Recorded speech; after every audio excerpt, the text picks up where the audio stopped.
ორსულობის მართვასა და მშობიარობაზე, ახლა ვინ უნდა ისაუბროს თუ არა პროფესიონალმა და ვინ არის ეს პროფესიონალი? დღეს ჩვენი სტუმარი დავით გაგუა, სტუდიაში გვერდება მეანგინეკოლოგი, მედიცინის მეცნიერებათა დოქტორი, ბატონი დავით გაგუა, მოგესალმებით ბატონო დავით. მოგესალმებით. დიდი მადლობა რომ ჩვენი სტუმარი ხართ. მადლობა მოწვევისათვის. მშვიდობისა და მშვიდობისათვის. ყველა გადაცემა არ არის განებიურებული ბატონი დავითის სტუმრობით. დიდი მადლობა მოწვევისათვის, მოგესალმებით. ძალიან საინტერესო თემას შეეხდნენ ოთარი და თამარი.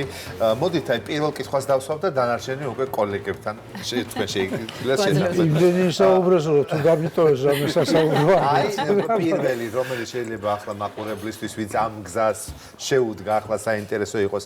როდესაც ქალბატონი მოდის პირველად კონსულტაციაზე და თქვენ გაბარებთ 9 თვის მართვას.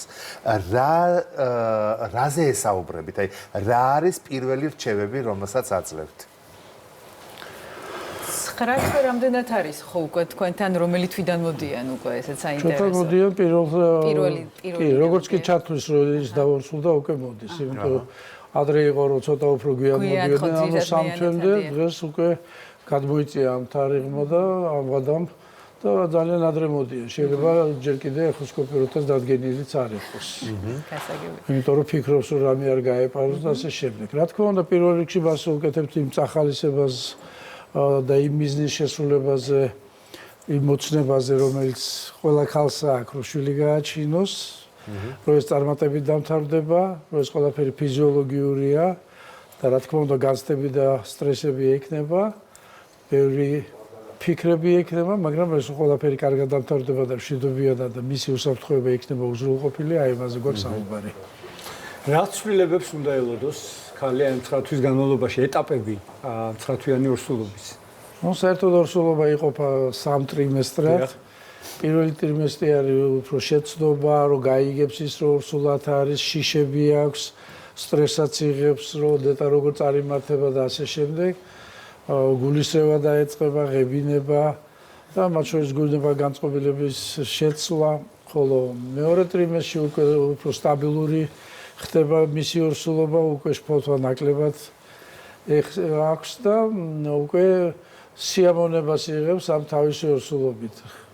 იმიტომ რომ იგრძნობს ნაყოფის მოძრაობას, უკვე შეეგუა, ტოქსიკოზი აღარ აქვს და სტაბილურ მდგომარეობაში გადადის, ასე ვთქვათ. ხო, ეს ტოქსიკოზი როცა რჩება, უკვე ძალიან კარგი და მნიშვნელოვანია. მესამე ტრიმესტრში უკვე იწყება ის ფოთოები, რაც უკვე მშობიარობას ახლავს. და როგორ მშობიარებს, როგორ იქნება მისი ბედი, ფიზიოლოგიური იქნება, ფიზიოლოგიური საკეისო დასჭირდება, სისხლდენა ხო არ იქნება, რამე გართულება ხო არ იქნება და როგორ იქნება, რაც თავარია ნაყოფი როგორ იქნება, როგორ დაიბადება, როგორ გაშლის ფილტვებს, როგორ ჩაისულთქავს, როგორ იტირებს და ასე შემდეგ და ლამის გადადის მერე სკოლაში როგორ წავა და როგორ დაქორწინდება. აი სწორი მართვა და არასწორი მართვა და შედეგები. აი და აქვე აი მითები და რეალობა მაგალითად რომელია სწორი მართვა. ამ კუთხით მითი არის მაგალითად ესეთი რომ ხშირად ეკოსკოპია არ შეიძლება. აი ეს საკითხები როგორ რეგულირდება, ანუ საჭიროების შემთხვევაში ხდება, უფრო მითია თუ უფრო რეალობა და აი როგორი არის კარგი მართვა? პირველ რიგში ნებისმიერი მართვა არის გუნდური. და ჩვენ დღევანდელ დღეს გვაქვს იმის ფუფუნება, რომ გაიდლაინ და პროტოკოლების მიხედვით მართვოთ. ამიტომ პირველი ვიზიტის დროს ხდება ორსულ ქალთან გასაუბრება, პროტოკოლის ჩვენება, როგორ წარმართავთ, რა ვადებზე უნდა მოვიდეს, რა ანალიზები უნდა გაიკეთოს, რა ცვლილებები იქნება და ჩვენი ასე ვთქვათ ფიზიოლოგიური მართვა, ორსულობის მართვა იქნება ფიზიოლოგიურად, ხოლო მისი გადახრის შემთხვევაში რომ ის კალაპოტში რო ჩავსვათ. რაც შეეხება ესეთი მითები, რომელიც იგივე ბევრჯერ შეიძლება თუ არა ეხოსკოპიის გაკეთება, შეიძლება ხანდახან ეხოსკოპია გჭირდებოდა და დილაშვა დღეს საღამოს კი გავაკეთოთ, როცა რაღაც ის მონიტორინგი კეთდება. ხოლო შეიძლება 1 თვეც გავიდეს და 2 თვეც და არ დაგჭირდეს. ამიტომ ეს ყველაფერი გათვლილი არის ინდივიდუალურად. რა თქმა უნდა, აქ თავი არის პაციენტთან ახსნა განმარტება იმას ვქოთ ინფორმაციის მიწოდება მან თუ ვერ გაიგო აუცილებლად არ უნდა მოერიდოს და კიდევ უნდა კითხოს და სანამ ეს შეთანხმება არ იქნება რომ ეს კარგი რამეს აკეთებენ ექიმიც და პაციენტიც მანამდე არ უნდა იმასკნოს. დიახ, ბატონო დავით, აი თითქოს და რაღაც გასულ წლებში ძალიან ჭყალებში რა თქმა უნდა პოპულარული იყო საკეისრო კვეთა. აი რა შემთხვევაში გადაწყოთ თქვენ რომ აქ არის აუცილებელი საკეისრო კვეთა და რა შემთხვევაში ფიზიოლოგიური და პროცენტულად ბოლო წლებში მაინც უფრო როგორი სახის მშობიარობა საწყდებით თქვენ. საერთოდ ბოლო წლებში მთელ სოფლიოში არის საკეისრო კვეთის პროცენტის მატება. მე ამ სტუდიაში ძალიან ბევრჯერ გამიჟღერებია. ეს ყოველწლიურად იმატებს და მათ შორის საქართველოს არ არის გამონაკლისი. იყო ისეთი წელიც, რომ საქართველოს პირველ ადგილზე იყო რეგიონში მატების თვალსაზრისით. აქ ბევრი რამე შეიცვალა, ერთი გაფართოვდა სამედიცინო ჩვენებები, გაფართოვდა ნაყოფის ხრივი და დედის ხრივი ჩვენებები და ასევე რა თქმა უნდა თვითონ პაციენტების ფსიქოლოგიური მდგომარეობა. კანონის მოგეხმარათ თუ არა, სწორად მახსოვს? კანონი ძალიან დიდი ხანია უკვე თითქმის 25 წელზე მეტია მიღებულია, თუ თქვენ გულისხმობთ მოთხოვნით საკეისრო. ეს შეიძლება ასე ბრჭყალებში დაიყოს საჭირო და არასაჭირო საკეისროებად. საჭირო საკეისრო არის, როცა სხვა გამოსავალი არ აქვს, რომელიც დედის ან ნაყოფის სიცოცხლის გადასარჩენად ჩვენ გვჭირდება საკეისრო კვეთა. არასაჭირო არის, როცა არაფერი არ ჭირდება, არ ჭირდება მას, რომ შეუძლია ფიზიოლოგიური მშობიაროს და და ასე დროს როგორ არის მიდგომა? მიდგომა ჩვენ მაქსიმუმ უფრო მშობიარე. არა, ამ შემთხვევაში ჩვენ მაინც მშობიარის იმას ვითვალისწინებთ, მაგრამ ძალიან დიდხანს ვატარებთ ახსნა განმარტებით მშობიარებს. რეალურად იურიდიულადაც რომ ვისაუბროთ, 20 კვირიდან უნდა დაიწყოს პაციენტმა თქვას არასაჭირო საკეისროზე. აჰა. და 20 კვირა ეს არის აი რასაც 4 თვე დახევას რო ეძახიან. ამიტომ 4 თვე დახევის მანძილზე ჩვენ საუბრობთ ყველა ვიზიტზე, უხსნით მის მოსალოდნელ გართულებებს, უპირატესობებს და ასე შემდეგ. ხშირ შემთხვევაში შეიძლება მართლაც საკეისრო კვეთის ჩვენება იყოს და მას ისედაც დასჭირდეს. აქ თითის გაშვერა კი არ გვიდა, აი ხო მაინც დამჭირდა და გავიკეთე. აქ არის საუბარი, რომ იქ აუცილებლობა არის. ხოლო თუ ჩვენ ვერ დავითანხმეთ პაციენტი და მათ შორის ხშირად მეუღლესაც უხსნით, ბავშვის ინტერესებს იმაშობ მშობლებთანაც საუბრობთ და ისე რა თქმა უნდა პაციენტის ბიოლოგიურ მშობიარობას ურჩევთ უფრო. ფიზიოლოგიურად ასეც ხო ხდება რომ დაუშვათ, აი უშუალოდ პროცესში გადაწყდება ხოლმე საკეისროს გაკეთება. ეს უკვე საჭირო საკეისრო ხო, იწყება ფიზიოლოგიური, მაგრამ ძალიან მარტივად ახსნით. მშობიარობა მიმდინარეობს ფიზიოლოგიურად. დიახ. თქვათ გართულდა, აღარ იხსნება ყელი ან რაღაც დედის მდგომარეობა ისეთი, ან ნაყოფის, თქვათ შეიცვალა გულისცემა დაუდგენელი მიზეზის გამო. და გადავდივარ საკეისრო ქონდა ასე უნდა ემშობიარა ჩვეულებრივ და წინა დღეს მშობიარობის წინა დღეს გადაწყდა რომ საკეისრო შეიძლება თვითონ მშობიარობაში შეიძლება უფრო მეტიც გითხრათ, უკვე ჭინთვები ეწყება სრული გახსნა და მაშინ გადაწყდეს. ხო და ამ შემთხვევაში იმ საკეისრო თავისი პირობები. რა თქმა უნდა. რომ ის პირობები თუ არის და მათ შორის ჩვენება, რა თქმა უნდა გაკეთდეს საკეისრო კვეთა. ჩვენ მარტო სურვილს კი არ ვითვალისწინებთ, ჩვენ ვალდებულები ვართ თუ გავაკეთოთ ამ შემთხვევაში. ლაპარაკი არის არასაჭირო საკეისროზე, როცა მას არ ჭირდება, უკეთესი გამოსავალი ექნება, როცა ეს ფიზიოლოგიურად იმშობიარებს. მოსალოდნელი გართულებები თითქმის ნოლამდეა და დასული და და მაინც ძალიან რთულია. და ამ დროს აუცილებლად უნდა ვიკითხო ორსულები, ვისაც ქრონიკული დაავადებები აქვს. მაგალითად, შაქრიანი დიაბეტი აქვს, სხვადასხვა ენდოკრინული დაავადებები. აი, ამ შემთხვევაში როგორ ხდება, რა იცვლება მათ მართვაში? უფრო მეტი ინტენსივობით უნდა იყოს, აუცილებლად ძირითადი დაავადების კურნალობა უნდა გაგრძელდეს, მისი მონიტორინგი უფრო მეტად უნდა გაგრძელდეს, აი მაგალითად შაქრიანი დიაბეტის დროს სჭირდება გლუკოზის დონის სისხლში მონიტორინგი, პრეპარატების მიღება, ენდოკრინოლოგის ჩართვა და ასე შემდეგ.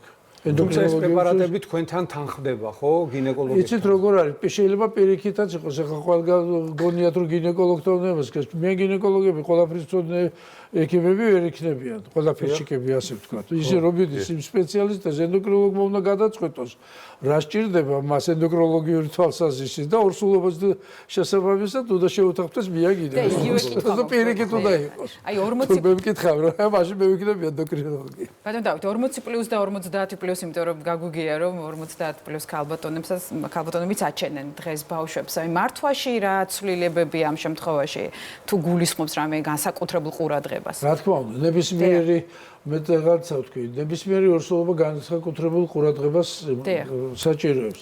გაიდლაინი და პროტოკოლი არსებობს ფიზიოლოგიურად მიმდინარე ორსულობის დროს. ორსულობა შეიძლება გართულდეს როგორც ქრონიკული დაავადებების გართულებით, ისევე თვითონ ორსულობის გართულებებიც არის. მაგალითად, არის ყველაზე დიდი ესეთი გართულება პრეეკლამსია. ეს არის არტერიული წრეების მომატება და ცილის მომატება შარდში და შეშუპება და ასე შემდეგ. იქ ისეთი ცვლილებებია, როცა შეიძლება დადგეს საკითხი ორსულობის დასრულების შესახებაც.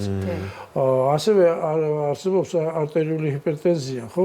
ჰიპერტონული დაავადება, როცა აქვს პაციენტს და მას შეიძლება დამოუკიდებლად ქონდეს მარტო წრევა და არ ქონდეს პრეეკლამსია, მაგრამ ერთ-ერთი საშუალო მდგომარეობა, როცა ეს დაავადებაც აქვს, ჰიპერტონული დაავადება და თან პრეეკლამსიას დაემართება. ანუ ორი დაავადება ერთმანეთზე დადება, რომელიც თითქმის ერთნაირი კლინიკით მიდის. აი მისი მართვა უფრო რთულია. და აი აქ არის ყურადღების და იმის გამოჩენა და რა თქმა უნდა გაგება იმის ინფორმაციის მიწოდება, როგორიც შეიძლება დედის საცოცხლო ჩვენებით და ჭირდეს ორსულობის დასრულება მიუხედავად ვადისა და ეს ძალიან რთული მისაღები გადაწყვეტილება როგორც ექიმისთვის ისე დედისთვის, მაგრამ როცა ხედავთ რომ იქ უკვე ღმერთ დაიფაროს ყველა და შეიძლება დაყოფის ინტერესები ამ შემთხვევაში აღარ იყოს, იმიტომ რომ ის პატარა ვადის ორსულია და სიცოცხლის უნარიანი არ იყოს, რა თქმა უნდა, მაშინ დედის ინტერესები არის. თუმცა მე მინდა კარგ ნოტაზე ვთქვა ეს დავამთავრო და ისა ყველა ორსულობა იმიტომ არის უნდა მოევლინოს ახალშობილი და აუცილებლად კარგად მოევლინოს. და მაინც ყველაზე მისაღები ასე ვთქვათ ასაკი, როდის არის აი ფიზიოლოგიურად, როცა ქალი ძალიან მზად არის და აი უნდა გააჩინოს ბავშვი. არის ასე გაწერილი კონკრეტული ასაკი, იმიტომ რომ მაგალითად 27-დან მაინც მე მახსოვს ძალიან მწარედ ხანდაზმული მშობიარე მეწერა და ხანდაზმული მშობიარე ეს არის ძველი კომუნისტური. და ხომ შეიცვალა. 27 არ არის ხანდაზმული ახალგაზრდა ბრძანდები რო არ ამგონია მაგდროს დაბადებული იყო და ხანდაზმული შეუძლია გააჩინოს. ეს ასაკმა რა თქმა უნდა გადაიწია, დღეს ძალიან გვიან ასაკში ორსულდებიან, იმიტომ რომ კარიერას გაიგეთებენ, სწავლას დაამთავრებენ და ასე შემდეგ. და ამისთვის უნდა მომწიფდეს კიდევაც.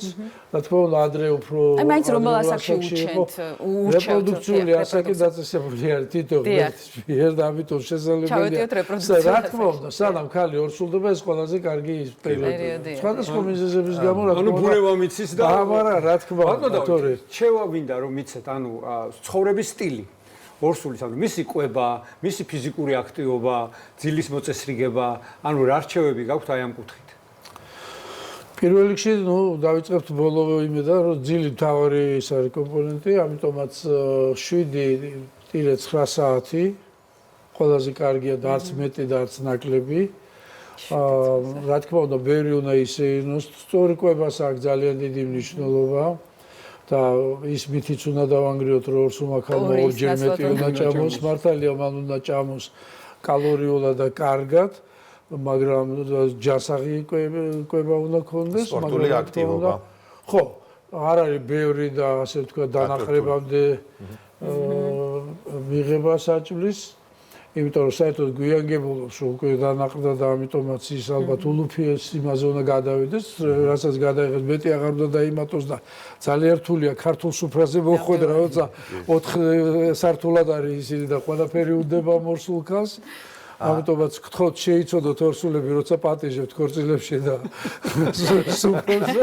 წონის მატება მაინც რამდენია რეკომენდაცია? ესეც ხომ არის, აი ზუსტად თქვენ პირველი ვიზიტის დროს დამავიწყდა მე თქვა ჩვენ საზოგადო BMI-ს, ეს არის წონის ფარდობა სიმაღლესთან და შესაბამისად იქ განისაზღვრება როგორი არის ჭარბწონიანია თუ არა და იმის და მიხედვით არის რა მატება. ზოგისთვის შეიძლება 3 კილო იყოს და ზოგისთვის 15. რა თქმა უნდა, ასეთი ნორმა რთული დასადგენი არის, მაგრამ ინდივიდუალურია.